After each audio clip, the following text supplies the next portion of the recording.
Buenas noches, amigos por Israel. Hoy, como todos los miércoles, nos encontramos para compartir alguna charla, alguna conferencia, algún evento o algo que nos enriquezca a todos. Y realmente nos enriquece a todos.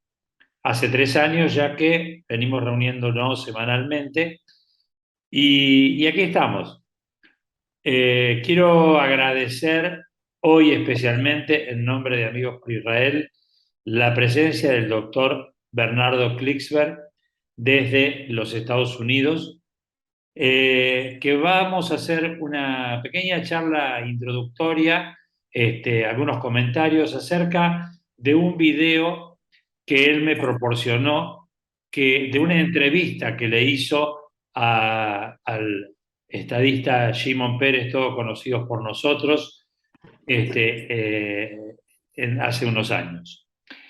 Antes quiero mencionar que el doctor Klicksberg es asesor especial de la ONU, doctor honoris causa, entre otras, de la Universidad Hebrea de Jerusalén, autor de 65 obras traducidas a múltiples idiomas, y podría estar hablando media hora tranquilamente de los antecedentes del doctor Klicksberg, cosa que me parece innecesario y creo que es más prudente poder conversar directamente con él.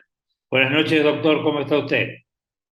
Estimado Simón, felicitarlo por este esfuerzo de amigos de Israel de 3 años, haciendo cultura en las circunstancias bien difíciles de la pandemia y demás, llegando con un mensaje de tanta calidad.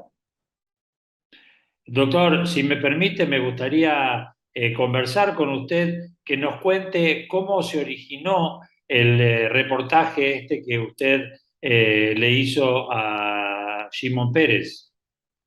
¿Cómo no? Con todo gusto.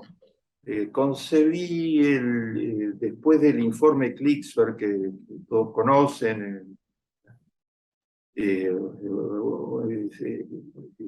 fue grabado, proyectado por muchos canales de televisión en América Latina, fue candidato al premio Emmy de la Academia Internacional de Televisión, fue proyectado por Encuentro originalmente. Después de eso, vi que la comunicación por televisión es decisiva. Yo escribí a esta altura son 68 libros, termina de salir el último, que lo tienen en Amazon si a alguno le interesa, Retos éticos de la post-pandemia, pero la comunicación esta comunicación única por televisión es mucho más importante, mucho más, llega a muchísima más gente y tiene mucha más posibilidad de llegar a los jóvenes particularmente. Entonces concebí el proyecto de hacer un ciclo de entrevistas a premios Nobel, premios Nobel muy representativos de los mejores valores del género humano. Preocupé de tratar de entrevistar a 5 premios Nobel. El ciclo fue filmado, las entrevistas a los 5 premios Nobel, fue producido por Mulata, que tiene varios premios internacionales, y fue proyectado hace un mes y medio por el canal Encuentro. Entre los premios Nobel que entrevisto está el premio Nobel de Economía Amartya Sen, probablemente el mayor economista del mundo, de la India. Está Rigoberta Menchú, la primera mujer indígena en recibir el Premio Nobel de la Paz y la más joven receptora femenina del Premio Nobel de la Paz.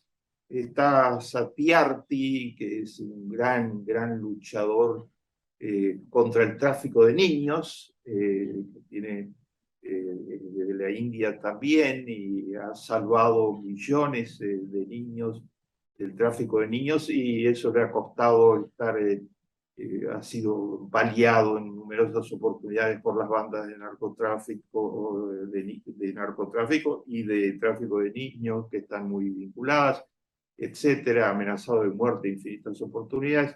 Bueno, en esa galería de personalidades que le dicen mucho al mundo, y por eso te han recibido el premio Nobel. En esa galería me permití humildemente tratar de entrevistar a Shimon Peres, porque para mí es uno de los símbolos de aquello en lo que creemos fervientemente, que es un mundo en paz, un mundo en armonía, un mundo en igualdad, un mundo con derechos humanos plenos para todos.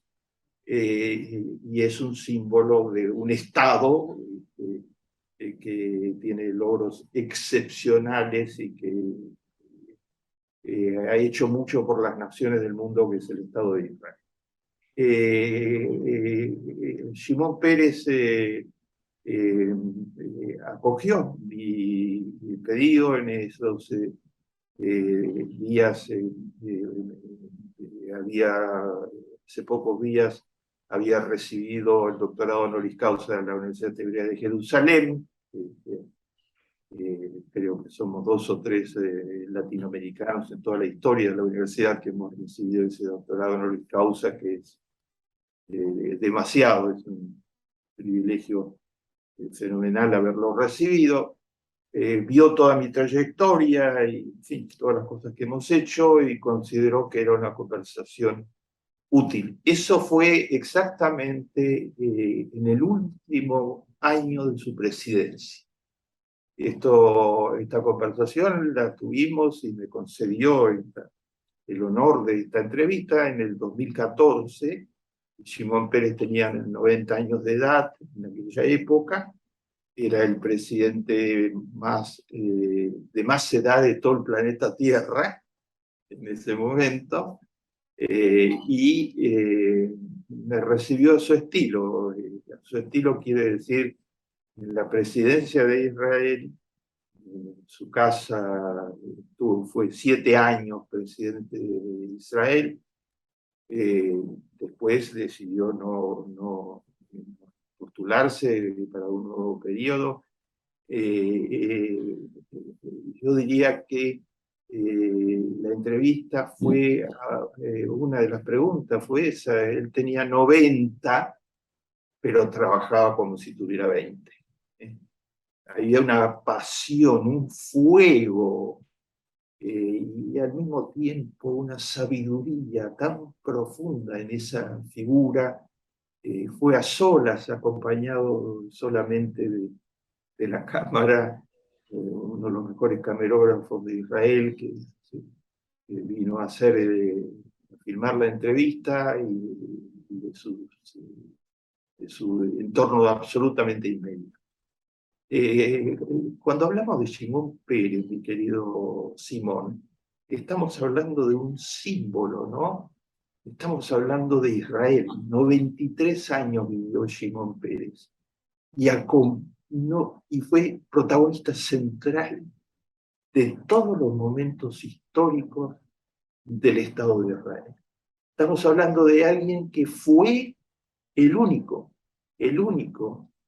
que fue miembro del Parlamento de Israel durante 48 años. Es muy difícil ser miembro del Parlamento de Israel con el grado de democracia abierta, activa, de criticidad permanente que tiene el Estado de Israel, y que es una de sus tantas virtudes. Shimon Peres fue 48 años miembro de la Knesset. Solo dejó la Knesset un periodo de 3 meses en que estuvo haciendo determinadas tareas muy importantes para el Estado, y en esos 48 años, y después para ser presidente del Estado de Israel. Dejó la Knesset al ser designado casi por unanimidad, por 84 votos sobre 120. La Knesset es la que elige a los presidentes del Estado de Israel, para ser designado presidente. Fue 2 veces el primer ministro de Israel, 2 veces, por periodos significativos de tiempo. Fue innúmeras oportunidades ministro, miembro del gabinete de ministros de Israel. y en muy variadas responsabilidades. Fue fundador, es uno de los fundadores del país. Fue el último de la generación de fundadores del país. Y entre otras cosas con toda su trayectoria comenzó muy joven, llegado de Polonia, de las persecuciones, de todo lo que conocemos, comenzó de muy joven y a los 15 años ya dictaba discursos y era escuchado por miles de jóvenes y atrajo de inmediato la atención del gran fundador, de David Ben-Gurión, que lo llamó a colaborar con él y lo tomó bajo su ala.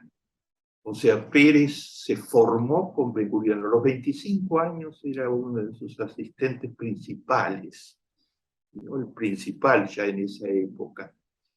Y la combinación fue fenomenal, la sabiduría y la visión de estadista excepcional de David Ben-Gurión, y un joven dispuesto a correr todos los riesgos con un coraje y con una integridad y un compromiso fenomenal. Es impresionante cuando uno le pregunté, fue una conversación absolutamente fluida, el tiempo estaba lógicamente muy pautado, estamos hablando del presidente de Israel a los 90 años de edad y una de las celebridades mayores de todo el planeta Tierra, y él la extendió la entrevista porque lo motivó a las preguntas y el recorrido autobiográfico que se realiza a través de las preguntas que no son convencionales, que tratan frente a alguien de tanta inteligencia y profundidad, de aprovechar realmente la oportunidad, y reanalizó algunos aspectos fundamentales de su vida. Recordemos que este fundador del Estado de Israel corrió los riesgos muy importantes en diversos momentos de su vida. Shimon Peres fue, entre otras cosas, el padre de la energía atómica del Estado de Israel. Cuando Israel no tenía ninguna posibilidad de ninguna manera de entrar en el club de la energía atómica, donde solo estaba en esa época Estados Unidos, la Unión Soviética, la entonces Unión Soviética y Francia. Solo había 3 países en el mundo que estaban en el club de la energía atómica. Shimon Peres propuso al gabinete de ministros hacer un viaje a Francia solo para ver qué podía hacer. Y se negaron, lo miraron con lo miraron como una especie digamos, de aventura, de pensamiento aventurero, y se resistieron profundamente, pero solo alguien no se resistió y le dijo que esto es desesperadamente necesario para que el Estado subsista, porque el Estado está amenazado de destrucción siempre. Fue David Ben-Gurión, que vio más lejos, como vio más lejos cuando declaró la independencia del Estado de Israel en condiciones donde eso significaba la invasión inmediata de 7 ejércitos de 7 países árabes en inferioridad total de condiciones y casi sin armas. Le dijo, ve, tú eres capaz de muchas cosas increíbles. Shimon Peres fue y tejió una alianza con 2 de los principales políticos franceses de sectores casi encontrados, un político de centro derecha y un político líder máximo del Partido Socialista francés. Y en esa alianza fue creando los elementos para que finalmente regresar con un compromiso muy serio de Francia de ayudar a Israel a desarrollar energía nuclear, y muy poco después estaban presentes los expertos franceses y los elementos que se necesitaban, que solo tenía el club exclusivo que manejaba la energía atómica. Por eso, el reactor de Dimona, que creó virtualmente Shimon Peres a través de esta gestión que se prolongó en el tiempo, desde ya, con ayuda durante mucho tiempo, lleva el nombre de Shimon Peres, la principal instalación atómica de Israel. En el Negev se le puso el nombre de Shimon Peres. Pero no fue solo en ese campo, hay campos inéditos. Shimon Peres fue el visionario de la ciencia y la tecnología, del rol que hoy Israel exportó el año pasado nada menos que 165.000 millones de dólares, en medio de la crisis económica feroz que vive el mundo entero y de la pandemia, ¿no? El año anterior, para darles una comparación, había exportado una cifra un 30% menor.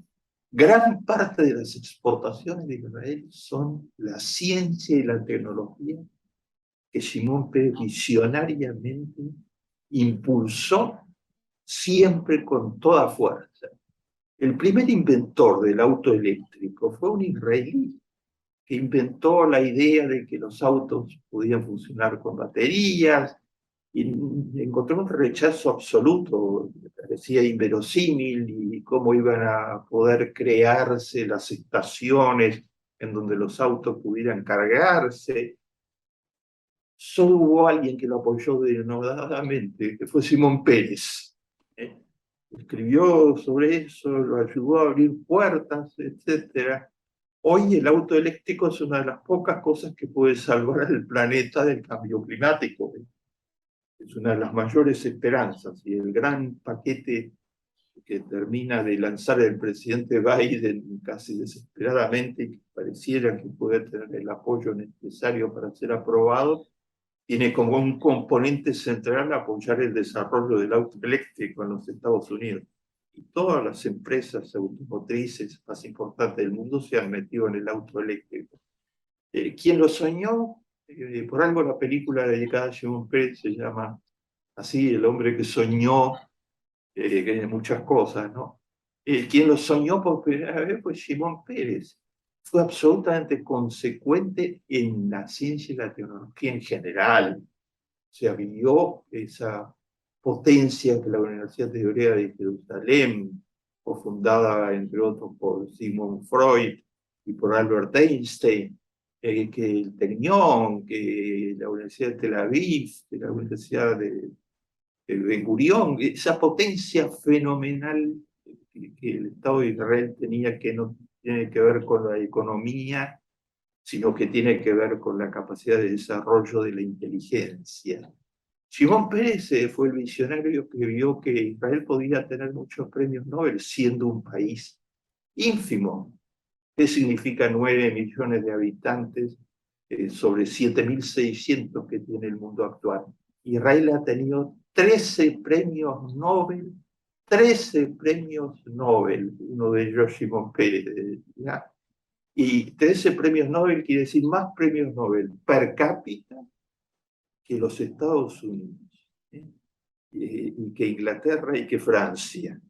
Y quiere decir en cifras absolutas, en términos de números, más premios Nobel que China y la India, que cada uno de ellos, de los países más poblados de todo el planeta Tierra. Simón Pérez apostó a todo este sueño, ¿no? El sueño de la ciencia y la tecnología, el sueño de los premios Nobel posibles en el Estado de Israel, a pesar de sus dificultades. Y saben, les voy a contar algo que muy pocos conocen.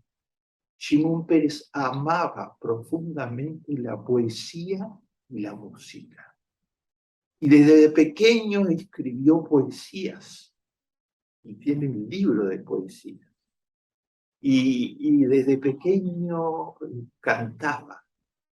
Y hay grabaciones de la música cantada, de música excelsa, diría yo, grabada por Shimon Peres. Simón Pérez encontró un diálogo fenomenal, entre otras, con una de las más grandes voces de nuestro tiempo, con Bárbara Streisand, ¿no? Que lo adoró, lo admiró y vino especialmente a su cumpleaños de los 90, junto con el presidente Clinton, con el presidente Obama, otros que lo admiraban profundamente, a cantarle en su cumpleaños de los 90. Yo tuve la pequeña historia personal, que cuando me dieron el doctorado honoris causa de la Universidad Hebrea de Jerusalén, eh, se otorgó a 8 personas en ese momento, una de ellas un premio Nobel de Israel. Hubo un gran concierto de la Filarmónica de Israel, el concierto dirigido por Zvi Mehta en aquella época. ¿Y quién abrió el concierto? Shimon Peres. ¿Qué hacía Shimon Peres frente a la Filarmónica de Israel, una de las mejores del mundo, sin ninguna duda, uno de los mayores directores de la historia, como Zvi Mehta? Habló, yo diría que largamente, de lo que significa la música, y ubicó a la producción de la Filarmónica. Nos dio una clase magistral a todos, ahí estábamos los 8 galardonados con el doctorado honoris causa, y todos los amigos de la Universidad Hebrea de Jerusalén, de todo el planeta, que se reunían en su congreso anual. El concierto era un homenaje a eso, los honoris causa y los directorios, de los amigos de la Universidad Hebrea de Jerusalén, de todo el planeta. Y nos dio una clase magistral que nos dejó sorprendidos a todos. Creímos que iba a hablar de política, que iba a hablar del Medio Oriente. No, habló de esto. Y Simón Pérez fue el visionario de la paz. Simón Pérez tenía un sentido muy práctico sobre la existencia de Israel. Se le atribuye ser en realidad uno de los constructores de todo el sistema de defensa de Israel, cuando fue durante años ministro de Defensa de Israel y produjo, entre otras cosas, como ministro de Defensa, en su marco se gestó la operación Entebbe, ¿no? El de rescate casi mágico de los 280 prisioneros tomados por terroristas y llevados a Uganda a las garras del superdictador Idi Amin. Eso nuevamente, Simón Pérez tuvo un apoyo cuando empezó a manejar esa idea con algunas personalidades militares de Israel, que fue Moisés Dayan, que fue otro de sus de quienes lo apoyaron desde su juventud. Simón Pérez era muy práctico, pero era un soñador. Soñaba con la paz como un sueño central. Eso le valió el Premio Nobel de la Paz, valió mucho más, valió que las relaciones con Jordania. Simón Pérez se jugó, como se dice muchas veces, a encuentros secretos con el rey Hussein, con el que fue forjando eso que es ahora una paz estable y duradera de muchos años con Jordania, y muchas otras operaciones de ese tipo que llevó adelante.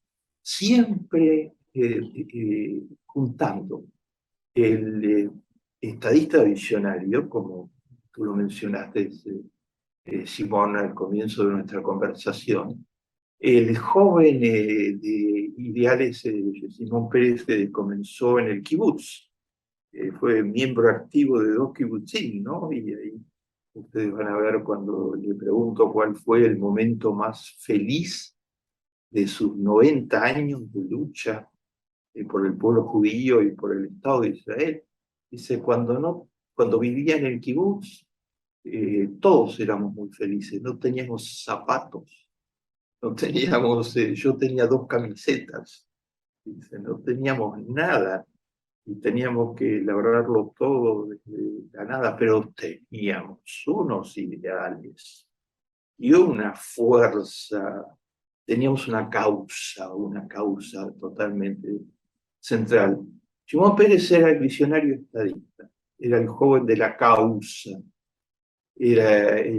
combinaba junto al pensamiento estratégico esto que es muy difícil de combinar, el amor y la capacidad de crear poéticamente y de crear musicalmente.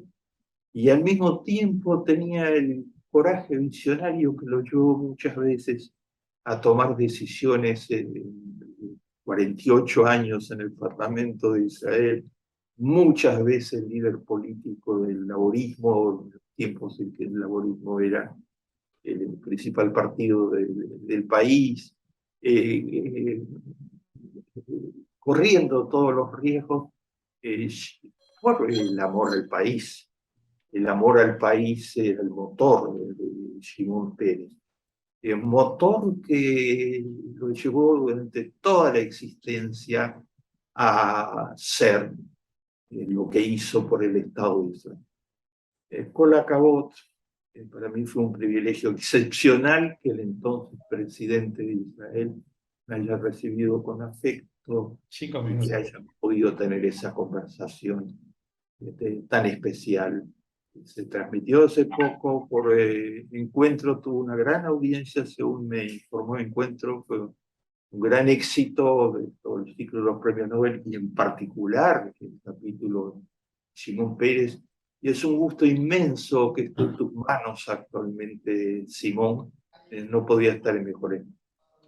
Doctor Klicksberg, antes de terminar, quisiera hacerle una pregunta un poco personal con respecto a esta entrevista. Y que no nos adelante más porque estamos ansiosos ya por ver la entrevista en sí. ¿Qué sintió usted cuando se encontró frente a frente con Shimon Peres? Sentí varias cosas, ¿no? Ya no era un sentimiento único.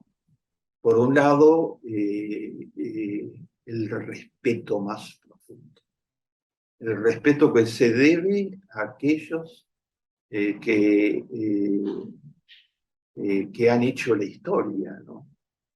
Simón Pérez hizo la generación fundadora, Ben Gurión a la cabeza, Simón Pérez, Levi Eshkol, Moshe Dayan, Moshe Sharet, Abba Eban, otros, hicieron la historia. Entonces, una persona que modificó la vida del pueblo judío para siempre, ¿no? de un pueblo que perdió en manos del asesino más despiadado de la historia la tercera parte de sus miembros. Todos los Klicksberg, salvo mi padre, fueron exterminados por Hitler. Y como los Klicksberg, que era más de 100 Klicksberg, muchos otros. Shimon Peres hizo la historia, creó la posibilidad de que los judíos tengamos, ahora cuando se escapan de Ucrania, bajo la salvaje guerra que se desató contra Ucrania, tengan quien los alberga, quien los recoja, quien los protege, y así sucesivamente en la historia contemporánea, ¿no? Con las grandes migraciones de los etíopes en adelante. Entonces, el respeto más profundo por alguien que hizo la historia. Por otro lado, la admiración más profunda por un sabio, porque conozco su vida muy detalladamente. Fui toda mi vida militante de la causa sionista y siempre fue para mí una de las referencias fundamentales. Y entonces la sabiduría combinada y por otra parte la idea que estaba frente a un hombre de una vitalidad y un coraje inéditos. A los 90 años, trabajando como si tuviera 20, ¿no? no disfrutando de ningún retiro en la Riviera o en Eilat, sino al contrario. Una de las preguntas tiene que ver con esa, no la anticipo, pero tiene que ver con esa. Un hombre que rechazaba por principio las vacaciones, porque decía que la vida estaba para ser entregada a los ideales y a las causas. Y por otro lado, el profundo agradecimiento por su calor humano, porque como verán ustedes en el reportaje, me recibió no desde un presidente a un doctor honoris causa, pero desde un presidente, y del presidente en ese momento mayor de todo el planeta Tierra, sino desde un ferviente constructor de Israel, alguien que venía a verlo en nombre de difundir su legado y de difundir sus valores en este ciclo de premios Nobel excepcionales, y fue de hombre a hombre y de discípulo totalmente agradecido al sabio, al héroe, al cofundador del Estado de Israel, profundamente emocionado.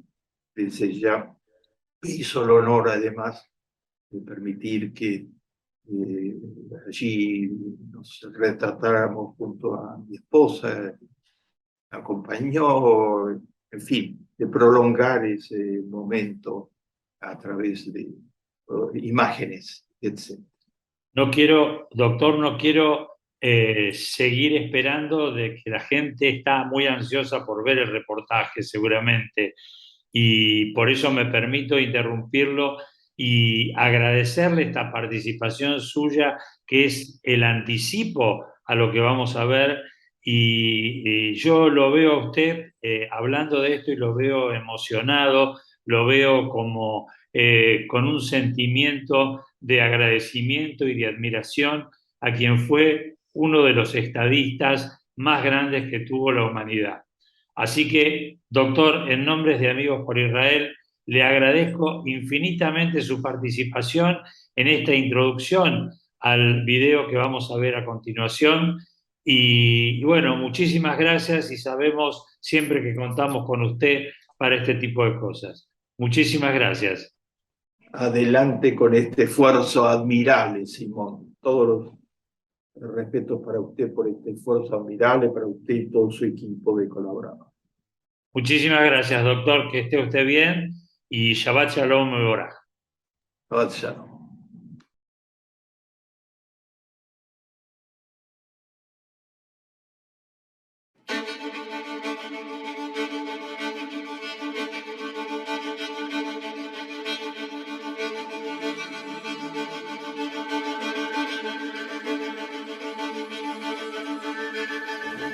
President. Okay. President Peres. Da, nice meeting you. Let's go.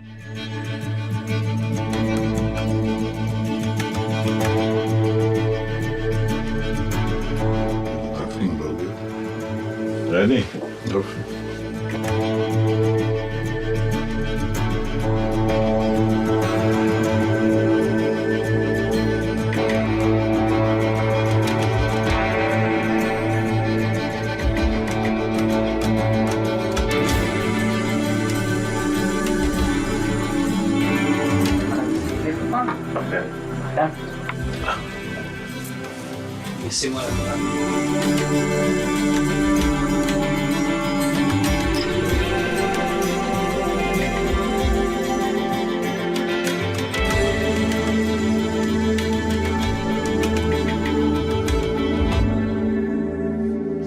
Mr. President, thank you very much for this possibility to exchange ideas that can be useful for the young generations around the world. When you were young, you lived in the kibbutzim Geva and Alumot. How do you assess the kibbutz experience as an historical social project? I think this is, or that was, the highest degree of human responsibility and values in the whole world. The fact is that it still exists 100 years. It was changed a little bit. But I can't think of a more just society than the kibbutz. We were totally poor. We didn't have money, we didn't have dress, we didn't have food. Really nothing. All I possessed at that time was a pair of shirts and a pair of pants and a pair of shoes. But we were rich spiritually. It was the happiest day in our life. We chose there is something greater than material happiness. And that is when you serve a cause which is higher than your daily needs. Thank you very much, President. You were one of the founders of the State of Israel. At that time, what did you and your generation feel about this revolutionary moment in Jewish history? We think it's really more than a revolution. It was a construction. A revolution is against something you have. A construction is about something you don't have. And we really had nothing. Small piece of land, not very friendly, swamps in the north, desert in the south, no water. We had 2 lakes, one dead, the other dying. We had one river, which is very famous, the Jordan River, but it has more fame than water.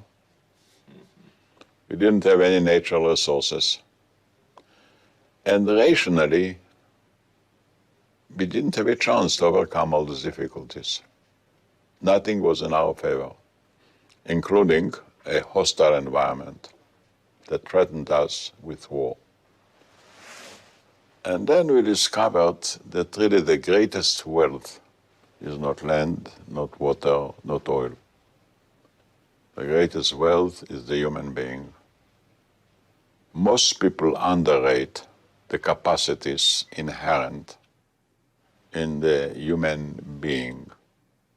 We use a very small portion of our capabilities and devotion. You know, when a person is in a catastrophe, he does things that nobody would believe. We did things that nobody would believe without a catastrophe, but out of a vision. Even today, you know, the kibbutzim population is 2% of the inhabitants of Israel.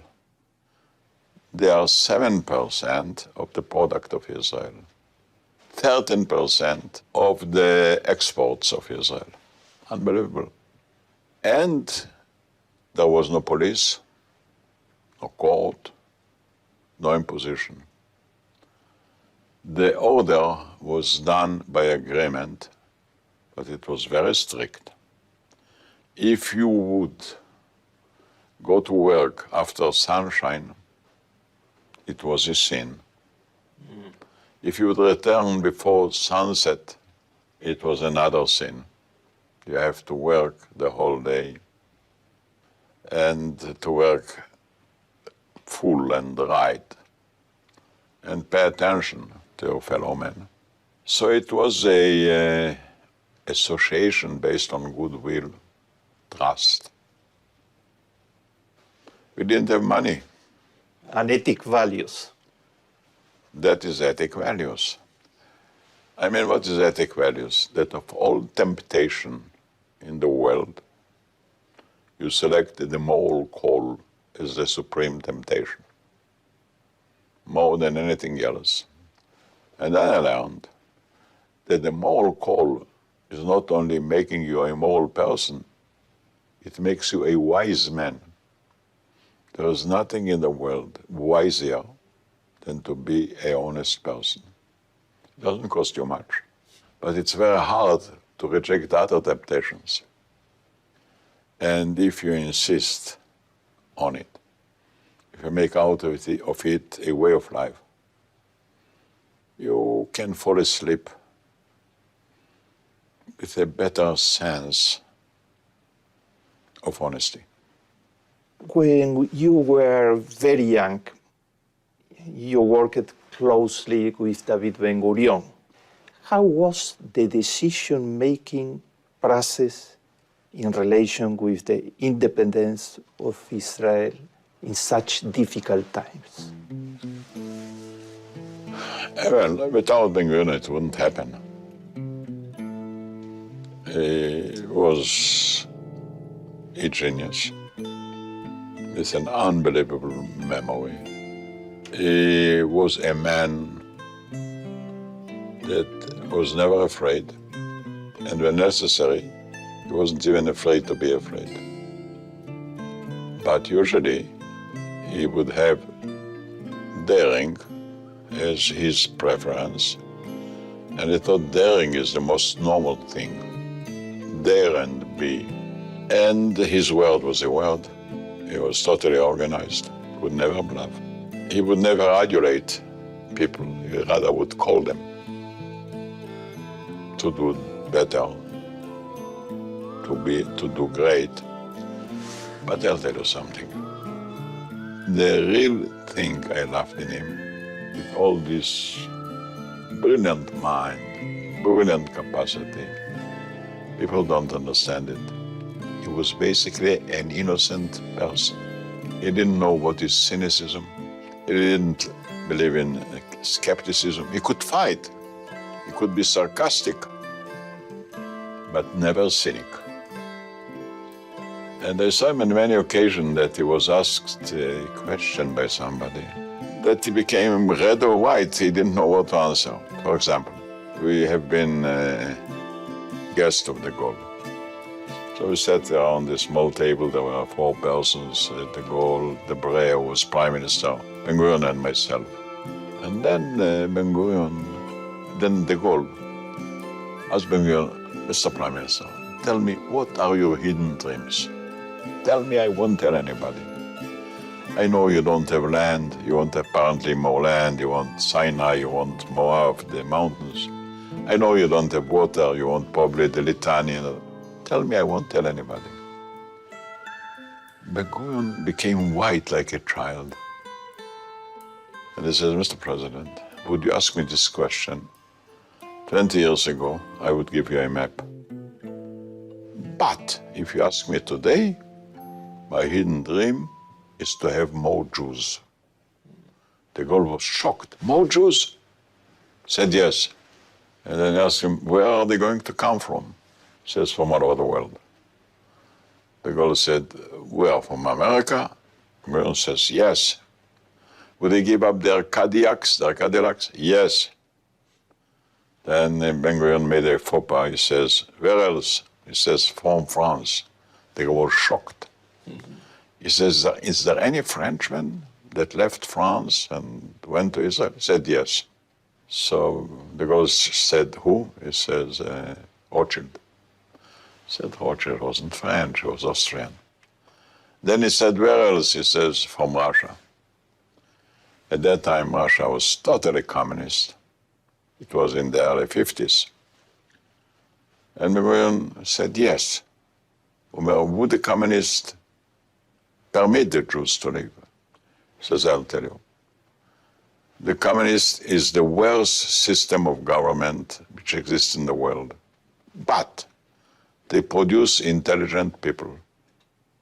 Finally, the intelligent people will bring an end to the non-intelligent system. And so on, you know. He wasn't hesitant. He didn't try to make it nicer or different, straight to the point. Totally innocent. And that's it. You are nowadays the oldest head of state of the world. What advice can you give to the new generations of country leaders? First of all, if you want to be a leader, don't try to rule, try to serve. People don't like rulers, and rulers don't know how to lead people. They live in an artificial world.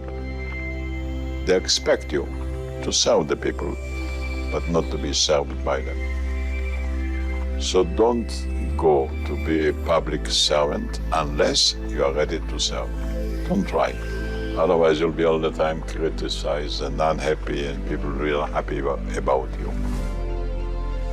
Secondly, if you want to be a great leader, serve a great cause. The smallest thing in life is the ego. Never be small like the ego. Always be great like the challenge. And don't claim neither greatness nor credit. Let other people give it to you. And then, it's a new age, and the young generation is revolting against their parents all over the world. They say, thank you, you're very nice to give us life. But stop telling us about your great past. What past did you leave to us? What heritage?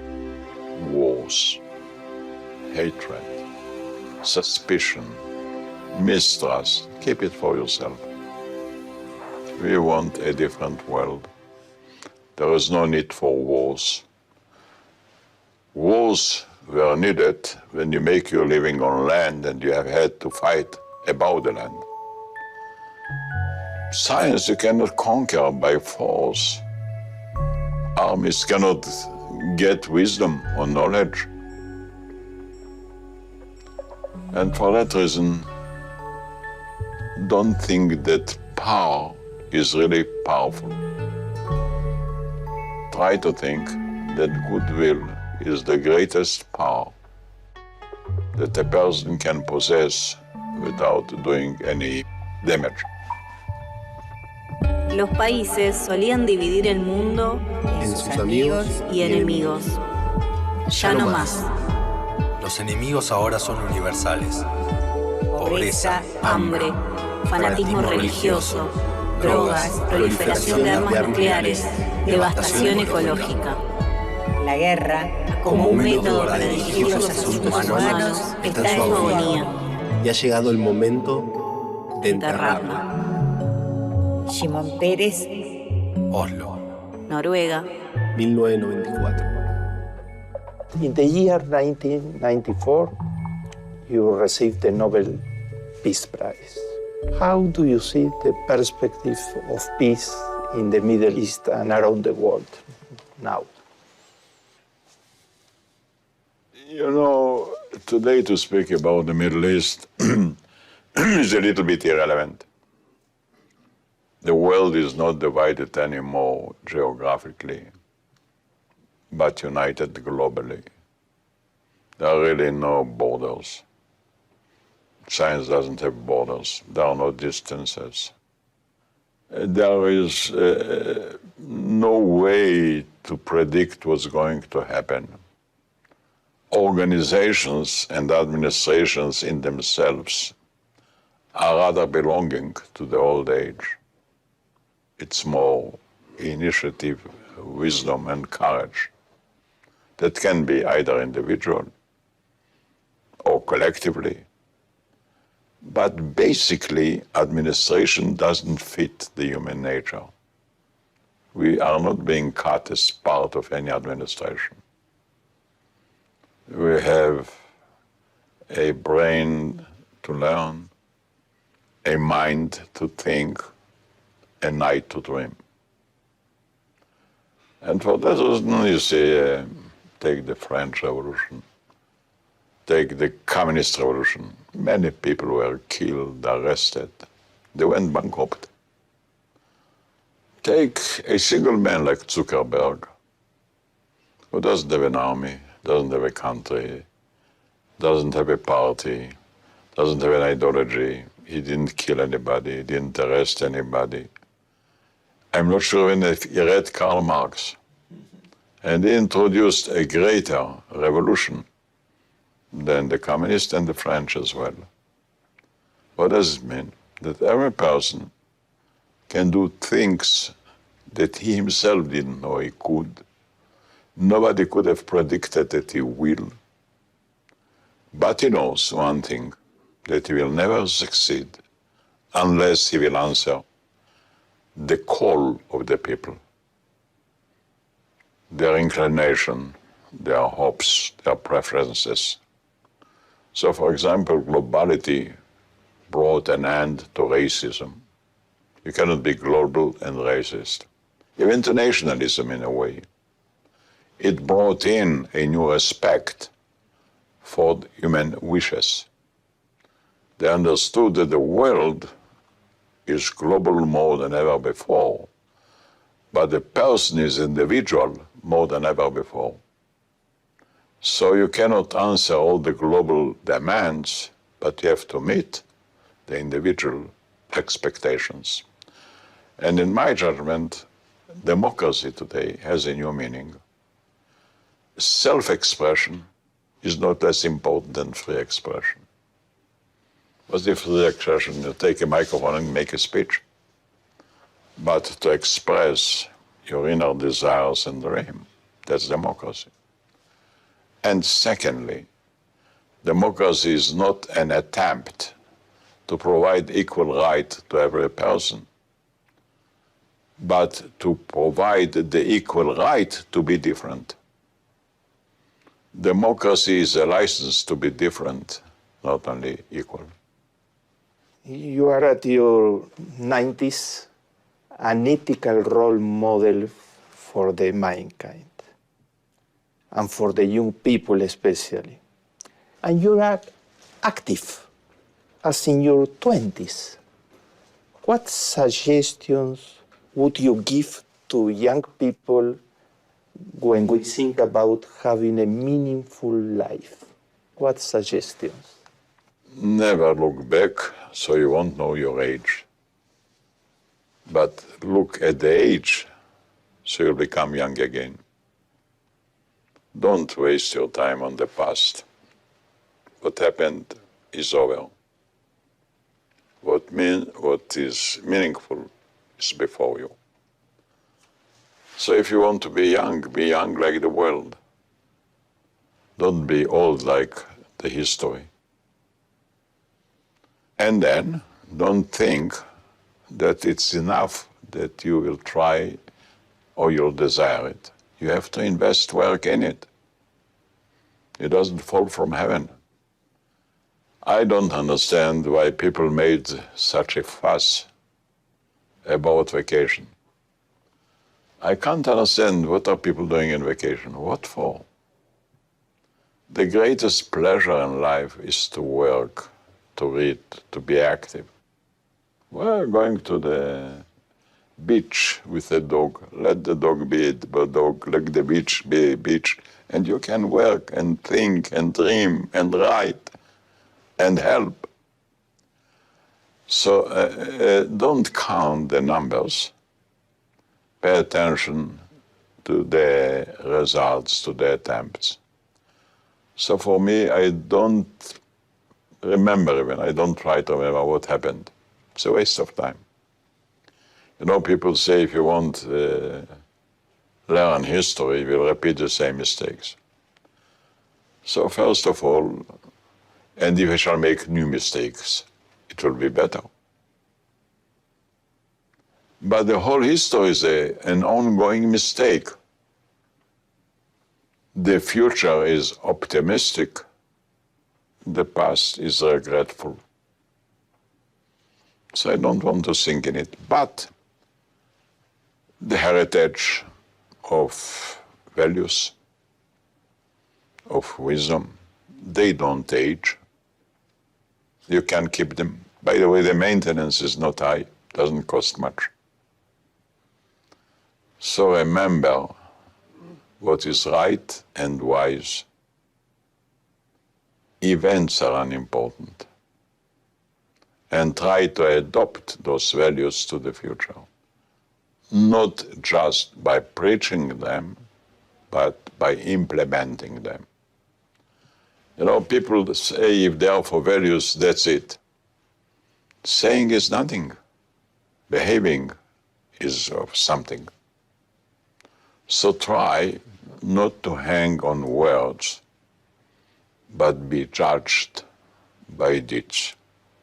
The problem in life is not what to be, but what to do. President, last question. What do you think about social commitment, social justice, the message of the prophets of Israel for the world? Without social justice, we are a jungle. Very simple.